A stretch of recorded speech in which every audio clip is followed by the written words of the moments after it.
Present generation ఎలా తయారైందంటే, అంటే 90స్తో compare చేస్తే, అంటే 90స్లో అయితే ప్రాపర్గా మన నేషన్ గురించి జాతిపిత అంటే ఎవరు, లేదు మన ప్రధాని ఎవరు, ఇండియన్ ఫ్లాగ్ ఎలా క్రియేట్ అయింది, ఇలాంటి ఎన్నో క్వశ్చన్స్కి టక సమాధానాలు చెప్తారు.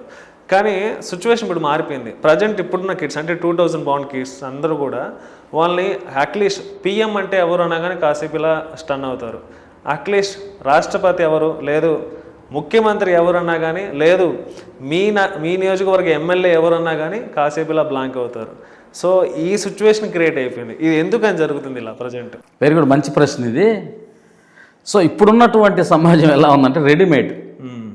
అంటే రెడీమేడ్ అంటే ఈజీగా మార్కెట్లో ఏదైతే లభిస్తుందో దాన్ని క్యాప్చర్ చేయాలని ఆలోచన అన్నమాట. ఓకే.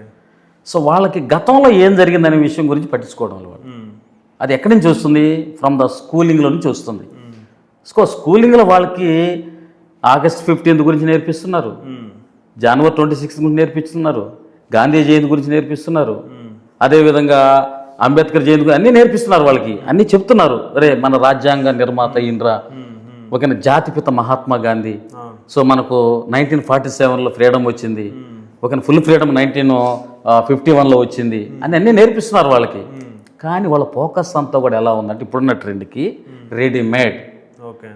అంటే వాళ్ళకి ఏంటంటే ఈజీ ఎర్నింగ్ చేయాలంటే ఇవన్నీ మనకెందుకు, మనకు కావాల్సింది అదే కదా.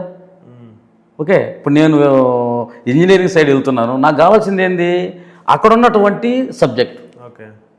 అందుకని కాంపిటేటివ్ ఎగ్జామినేషన్కి వచ్చే సమయానికి ఎలా అవుతుందంటే పాతకాలంలో హిస్టరీలో ఏం జరిగింది దాన్ని నేర్చుకోరమ్మంటున్నాడు వాడు. ఎందుకు నేర్చుకోరమ్మంటున్నారు? అప్పుడు జరిగినటువంటి సిచ్యువేషన్స్ ఎలా ఉన్నాయి, ఇప్పుడున్నటువంటి సమాజానికి రెలవెంట్గా ఏమైనా ఉన్నాయా అని చెప్పేదానికి నేర్చుకోరమ్మంటున్నారు వాళ్ళు.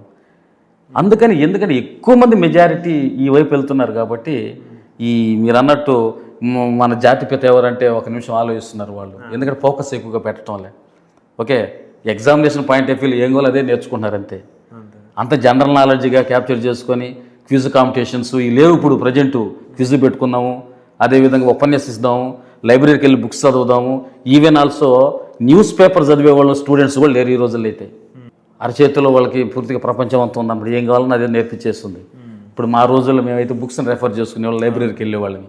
అందువల్ల చదివేవాళ్ళం కాబట్టి కొంత గుర్తు పెట్టుకునేవాళ్ళం. ఇప్పుడు చూసేవాళ్ళు ఎక్కువ, చదివేవాళ్ళు తక్కువ. చూసేవాళ్ళు ఎక్కువ కాబట్టి అంతగా గుర్తుపెట్టుకోవట్లేదు.